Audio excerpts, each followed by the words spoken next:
How did you discover your own energy sources and be in touch with it? Well, it probably started a little over a decade ago, and I really didn't even know that that's what I was doing. I started doing like an advanced kinesiology, like muscle testing, but I learned how to do it from a distance. I had no idea that it was energy work. I really didn't. And as I What's learned, advanced? I'm going to stop you right there. What's yeah. advanced kinesiology So muscle testing? kinesiology is like muscle testing. So when your body like short circuits, a lot of chiropractors use it. It's like a muscle testing where Yeah, I was there's, going to say, did you get hurt? Were you injured? Is that why you were doing it or anything?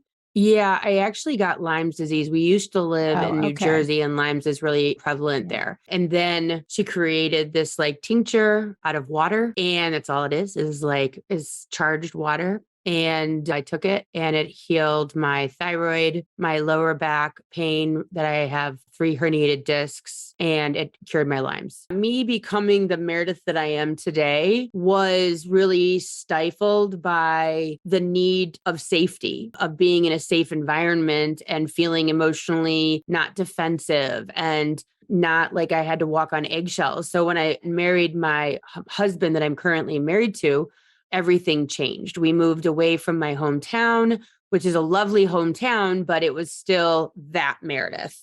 And so when I moved away from that Meredyth and those scenarios and those friends and family and got to kind of like go out on my own, I was able to kind of transform into the person slowly that I have become today. And I have also, we've moved a lot for my husband's job, and I kind of amazed by every time we've moved, it's like I've leveled up 10. Yeah, there's beauty in being allowed to transform.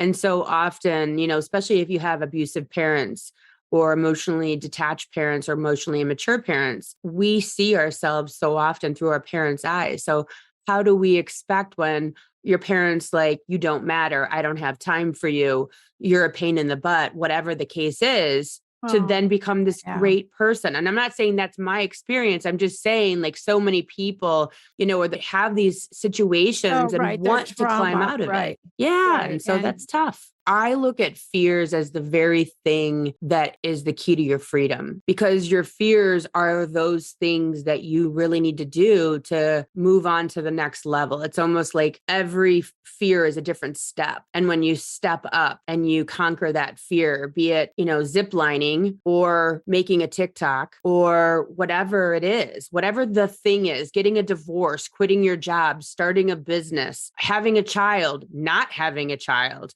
moving to Bali, all of these things, that energy, that tension and anxiousness that's building up inside of you, once you do it, you're free from it, and I really look at humans as being infinite, like I said, whatever, if you are, you always have been and always will be. Once you can get the hang of really separating yourself from the voice in your head that you do not have to listen to, that isn't telling the truth, what happens is that your inner spirit gets super loud. It gets loud. The stepping stones show up. The opportunities arise. The text message comes in. The email shows up. Like you see the for sale sign for the island house that you've been eyeballing for 4 years. The universe starts to reveal itself, and you're not going to see that revelation when you're stuck in small fear. Both things cannot happen at the same time. yeah. And everybody has their own unique handprint. Nobody can Yep. do what it is that you could do the way you could do it. So if you've got a vision in your head, or if you need to get quiet and just to figure out what that is, there's a reason it's been put in your head. Like, Yeah. go for it. Take Keep the leap. trying new things. Yeah. Yeah. Keep trying new So things. what about shiny object syndrome, where you're like, I want to do that. I want to do that. Somebody says something like, I want to do that too. And we can't do everything as much as we want to. Although I always say, well, when I'm sick of doing this, I'll do that. And, there's certain ideas I definitely have in my plans for myself, not just ideas. What's the hardest thing you've ever been through, and how did you get through it? The hardest thing I've ever been through would be when I was 23 years old, healthy, upper middle class, white woman, and I was pregnant and my water broke and I went to the hospital and delivered my firstborn son. And I didn't get to take him home because he was life flighted to the local trauma hospital. And no one knew what was wrong with him. And, 23 is pretty young. If your listeners, everyone, like think about your 23-year-olds out there. And my husband and my mom went to Metro in Cleveland. And of course, I couldn't leave till like the next morning. So I think they gave me a Valium. I don't even know, like a Xanax or something to sleep. And his stomach was actually connected to his esophagus. And we didn't learn that for quite a few days. It's called a tracheoesophageal fistula. And he was in the hospital for 30 days and came home on my actually 24th birthday.